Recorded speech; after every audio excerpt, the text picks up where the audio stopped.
What's up, everybody? We have 10-ish minutes here with Mr. Ryan Muckenhern. And Mark, you know, there comes a time, many times, at least in our case, in every podcaster's life where they have to admit that they've made a mistake. And we did that. When we had our Tiny Calibers podcast, we had many comments pointing out the fact that we missed one. In fact, we actually remembered missing one at the end of ours. We plugged it in. It was a 17 Hornet, but there was one that we all out missed, and it was the 17 WSM. And I am, in this case, I do feel as though in 17, for whatever reason, it's followed by WSM better than WISM. Huh? Like 300 WISM rolls off the tongue, but 17 WISM sounds funny to me. You are correct, Jim. And at first, when we were getting all these notifications from our great listeners, so thank you. Yes. Thanks for the comments. I thought it was somewhat serendipitous because you know how much a fan I am of the 300 WSM. And I was like, this is serendipitous that we somehow missed this and we're able to spotlight it, right? But then I find out that it doesn't stand for short magnum. Oh. It stands for super magnum, Winchester super magnum. And when I got this information, I was immediately crestfallen, Jim. But it still sounds like it's Mark, pretty cool. This weekend picked up a thesaurus and crestfallen. What is happening right now? Boardman went down to his local Barnes & Noble. And in perusing this, I spent hours there. Oh, wow. He picked up a they had a thesaurus. coffee shop. It was great. Okay, let's actually talk about the cartridge here. I might be remiss if The 17 Winchester Super Magnum. Yeah. That's pretty awesome. Ryan, what's so special about it? We have it here next. If you're watching, we have it here on the table next to a 17 HMR, which a lot more people, I would say, have probably seen. So what's the deal with this whole WSM thing here? So first of all, I think the 17 HMR, to back up a little bit, pretty big step forward in rimfire technology in like 50, 75 years, where we did something quite different in necking down that 22 WMR case into the 17 thing.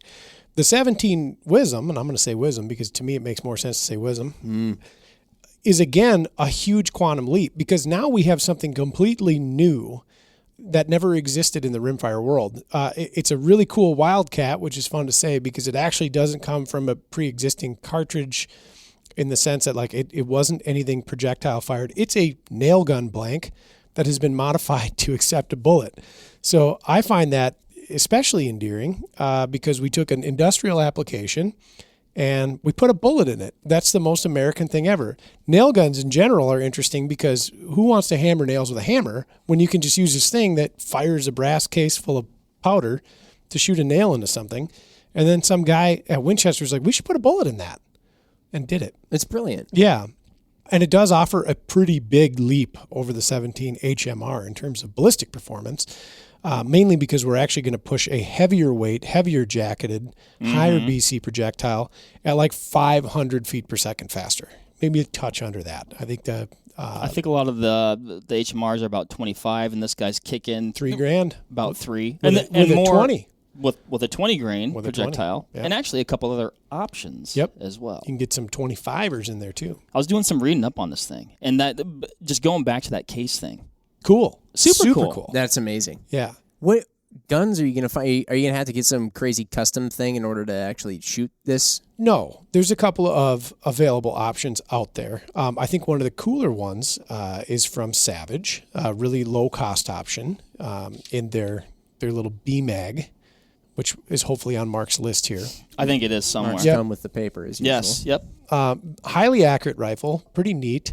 I think there's a few other ones. Another cool one on there is the Ruger 7717, which is a super classy, very overbuilt rifle. Feels, weighs, looks like a full-on hunting rifle. Chambered in 17 WSM. One detractor for this cartridge, it's not a one-to-one swap. Like you don't have the same relationship that you do with like the CZ that you have, for instance, a 457, in which you can revert to 22 long rifle, 17 Mach 2, 17 HMR, 22 Magnum. Can't do that. Different critter, different case head, different length, different diameter, requires kind of a different action.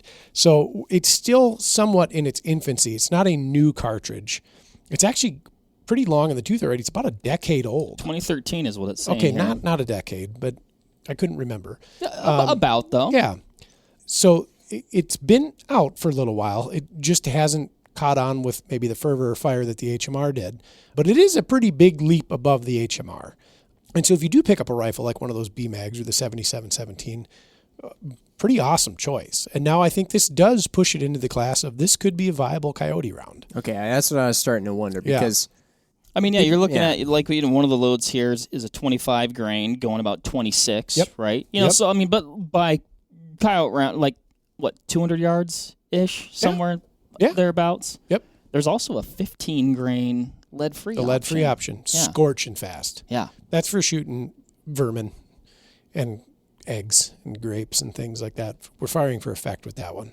Okay. Yeah. Not going to be a stellar option for larger critters. No. Right. No. But for your gophers, your groundhogs, and your targets of opportunity, those would be fun. So, okay, I got it. Now, like we've talked about before, the 17 HMR is kind of like maybe a 100-yard coyote gun. Maybe. Yeah.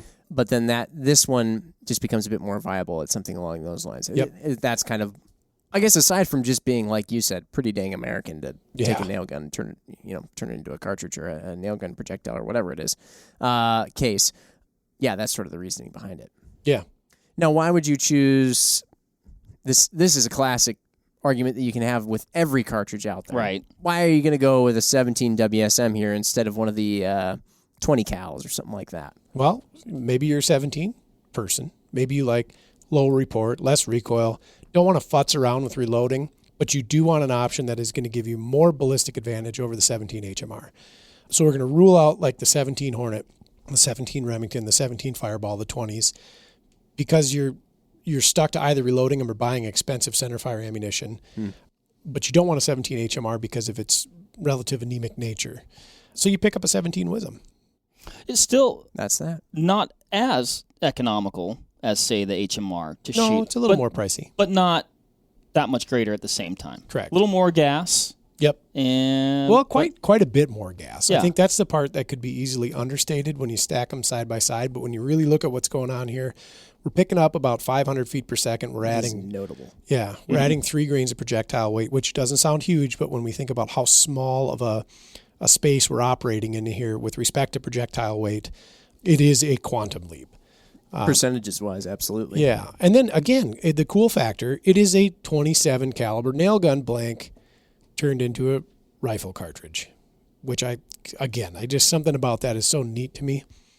Where would you find the ammunition for this currently? It's factory loaded. So I think all the big ones are loading it now. I think Hornady's now picked it up. Winchester, of course, Federal, and they've got another line called American Eagle. Oh, yep. Where you can get that. And then, so far as I know, those are the only folks. So the big rimfire manufacturers are rocking and rolling with it. Here, this one is equipped with the signature red VMAX tip in the Hornady offering. That is the point at which you do start to think maybe a cartridge could begin to take off once the big guys start picking it up. Yep, absolutely. And it's not so niche anymore. Right. Ryan, personal question. Mark, go for it. Of the 17s, and maybe you own one, maybe you don't, what would be, like, if you're going to pick one 17 that you find of most interest to yourself, what are you going with? Oh, 17 HM2 all the way. Okay. It's the cutest and the most cool. Okay. Got it. I'm already rifling through my brain trying to remember which one the HM2 is. The itty bitty one. The one made on the CCI Stinger case. Oh, yeah. Smaller than the HMR. Smallest of the 3. The baby. In centerfire terms, this would be like the 300 Rum. This would be like the /6, and then the 17 HM2 would be like the 308. I like that. Yeah. It makes so much more sense now. Yeah. Every time we see, now we did the Tiny Calibers podcast, we did this one, and Tiny 2.0 now. People keep making me regret my decision. No, I don't think so.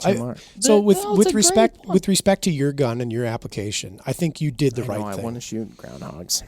And the Wisdom does have a bit more snooze. If you're like, I'm going to build a dedicated prairie dog varminting rimfire, and that was it, and that's all you're going to use it for is going out, getting on a bipod, twisting turrets, sitting on a prairie dog town, I would say go with the Wisdom. You're getting the most gas out of that tank. With a little 17 caliber bullet, how are you, You're talking about twisting turrets and stuff. I mean, how consistent can one actually be out at like 200 yards? Oh, if you don't have a lot of wind to contend with, you'll do some pretty remarkable things with it. Yeah. Yeah. And that's all the 17s. Yeah. Yeah. I mean, that's totally true. Wind is going to kill them. Yeah. There's not enough mass there to overcome that kind of thing. And yeah. Jim, I support your HMR. So do I. choice. You're shooting that. probably inside 100 yards around the house, potentially having to navigate an engine block, apparently. Oh, yeah, that's right. I'm glad you held fire, by the way. Safety was off. He was pulling slack up. Wait a minute. I was. This thing is hiding in my engine. It's the perfect tool for the job around your farm. WSM now is like super cool. Might just have You're to build getting one of those too. with which I fall into that trap too. The more is better. That's right. More 17s. Yeah. Well, we covered this one now. Yeah. Pretty well. Sorry we left it out. Apologies. Yeah, very much so. But hey, this was our chance to redeem ourselves. Thanks to all those who called us out on that. If you have any other questions on the 17 WSM, definitely let us know in the comments below. Or as usual, if there's any other cartridges you want us to get to, then just keep shouting them out. A lot of people out there keep shouting out cartridges they want to hear about. We're trying to get to them all as much as we can. We got to mix in other stuff too on occasion. But yeah, we love doing it. We love doing it. And getting back to the 17 WSM, there was definitely a lot of passion around this one. So if you have some stories or some cool stuff that you're using yours for, or, man, let us know. Want to hear about it. For sure. Okay. All right. Well, we'll see everybody on the next one. Bye, everybody. See ya.